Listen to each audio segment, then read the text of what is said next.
सभी का मेरे YouTube चैनल में स्वागत है। आज हम वर्कशीट नंबर 33 को डिस्कस करेंगे, जो कि शिक्षा निदेशालय राष्ट्रीय राजधानी क्षेत्र दिल्ली द्वारा कक्षा 6 से 8 तक के लिए बनाई गई है। बच्चों, यह 12 अगस्त 2020 की वर्कशीट है। यहाँ पर आपको विद्यार्थी का नाम और कक्षा अध्यापक का नाम लिखना है। अब हम वर्कशीट को पढ़ना शुरू कर रहे हैं।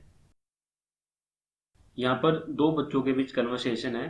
पहला बच्चा कहता है, हमारे देश में विभिन्न जाति, धर्म, नस्ल आदि के लोग साथ मिलकर रहते हैं। उनका खान पान, भाषा एवं रहन सहन अलग है, परंतु हम सब साथ मिलकर रहते हैं। यह विविधता कहलाती है। देखिए बच्चों, एक बच्चा विविधता की डेफिनेशन दे रहा है कि विविधता क्या होती है। जैसे हमारा देश भारत देश है, इसमें अलग अलग जाति, धर्म, नस्ल के लोग पाए जाते हैं। उनका खान पान, रहन सहन, भाषा सब अलग होती है, इसलिए हमारा देश विविधता का देश है। फिर दूसरा बच्चा कहता है, जब लोग पूर्वाग्रहों या रूढ़िबद्ध धारणाओं, सुनी सुनाई बातों के आधार पर व्यवहार करते हैं तो इसको भेदभाव कहते हैं। बच्चों, भेदभाव क्या होता है कि आपने कुछ सुनी सुनाई बातें आपने सुनी और आपने उस पर विश्वास कर लिया और आप दूसरे जो पर्सन है उससे भेदभाव करने लग जाते हैं। पहले हमारे देश में ऐसे ही होता था। तो हमारे देश में जाति के अनुसार एक दूसरे से भेदभाव करने लग जाते थे, तो इसको भेदभाव कहते हैं। आगे लिखा हुआ है, निम्नलिखित प्रश्नों को हल करके अपनी उत्तर पुस्तिका में लिखिए। बच्चों, यहाँ पर दो प्रश्न दिए गए हैं, जो कि दो बच्चों ने यहाँ पर दो प्रश्न दिए हैं। उन दोनों प्रश्नों को आपको हल करना है। पहला प्रश्न है, भेदभाव दूर करने के लिए कुछ उपाय लिखिए। भेदभाव को दूर कैसे किया जाए, इसके क्या क्या उपाय है वो आपको लिखने हैं।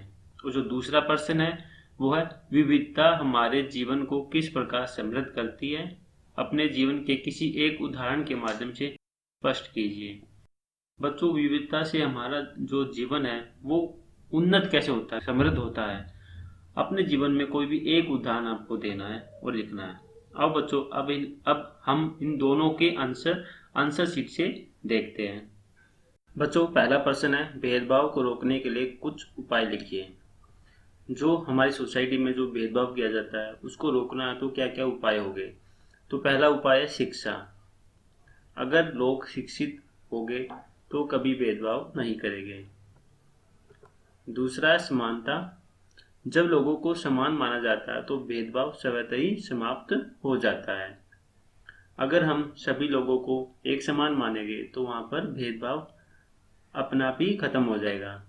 धर्मनिरपेक्षता, जैसा कि हमारा देश धर्मनिरपेक्ष देश है, यहाँ पर अलग अलग धर्म के और जाति के लोग रहते हैं, तो हमारे देश में सभी धर्मों को समान माना जाता है, तो वहां पर भेदभाव नहीं होता। अब प्रश्न संख्या 2 को पढ़ते हैं। विविधता हमारे जीवन को कैसे समृद्ध करती है, अपने दिन प्रतिदिन के जीवन से उदाहरणों की सहायता से समझाइए। बच्चों, जैसे कि हमारा देश विविधता वाला देश है, तो हमको ये बताना है कि ये हमारे जीवन को कैसे समृद्ध करती है। तो सबसे पहला जीवन शैली।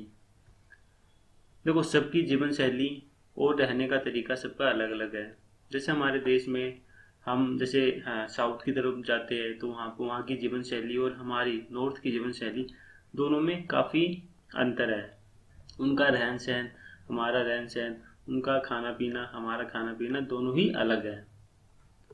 दूसरा है विभिन्न धर्म। हमारे देश में अलग अलग धर्म के लोग रहते हैं, वो अपनी मान्यताओं के अनुसार अपने अपने धर्म को मानते हैं, पालन करते हैं और अलग अलग तरीकों से पूजा करते हैं। तो यही हमारे देश को विविधता वाला देश बनाती है। फिर है कई भाषाएं। हमारे देश में काफ़ी भाषाएं बोली जाती है। जैसे हमारी जो मातृभाषा है वो हिंदी है, इसके अलावा काफ़ी सारी भाषाएं हैं, जैसे कन्नड़ है, तमिल है, हरियाणवी भाषा है। तो ऐसी काफ़ी सारी भाषाएं हैं जो हमारे देश में बोली जाती है। तो बच्चों, यह थे आपके दोनों प्रश्नों के उत्तर। बच्चों, यह आपकी वर्कशीट नंबर 33 यहाँ पर पूरी हो गई है। अगर यह वीडियो आपको अच्छी लगी है तो प्लीज़ इसको लाइक कीजिए, शेयर कीजिए, सब्सक्राइब कीजिए। Thank you.